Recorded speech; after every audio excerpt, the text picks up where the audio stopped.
And that breaking news tonight is fire smolders at a sprawling DTE energy plant in St. Clair County. The trouble started in a coal-fired unit that generates electricity. We broke the news tonight with a push alert from WXYZ.com. That plant is located on River Road along the St. Clair River in East China Township. 7 Action News reporter Curtis Jackson's there live, where DTE just held a news conference. And Curtis, what have you found out tonight?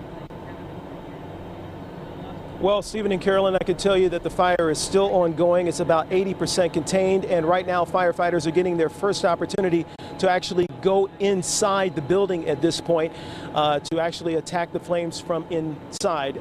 Heretofore, they have been working primarily attacking the flames from the outside. We have about 80 to 100 firefighters from across the county and also some help from Canada. They have brought in a taller truck to hit the hose truck so that they could hit the water from above and shoot down the water from above.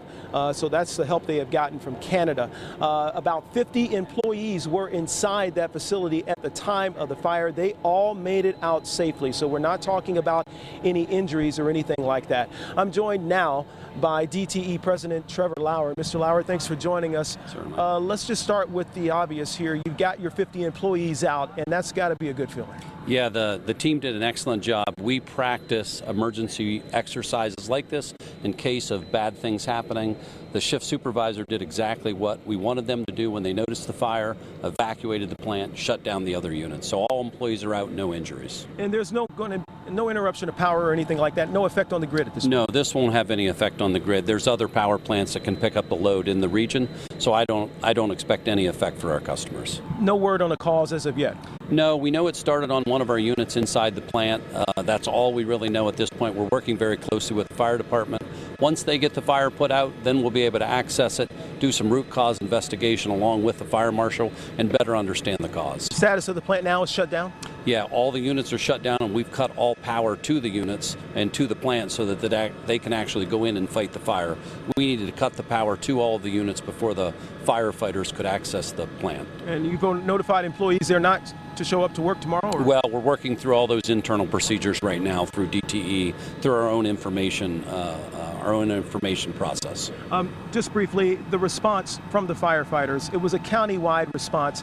How effective, how instrumental was that to you in terms of this not becoming a worse situation? Yeah, I can't say enough about what St. Clair County did and all the other responding fire agencies, from setting up the incident command to being very professional in the way they've managed everything so far. So we work on these exercises with them.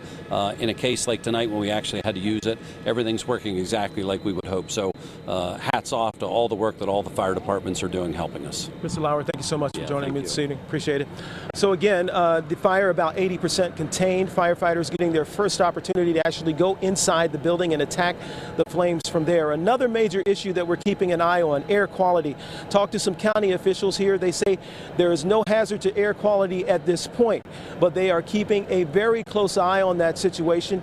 Of course, if the fire should spark again, if the wind should shift in a significant way that pose a threat to nearby homes, hospitals, and other facilities, well, then they will make sure that they act accordingly. They have already made sure to institute some emergency plans in a nearby hospital to deal with this.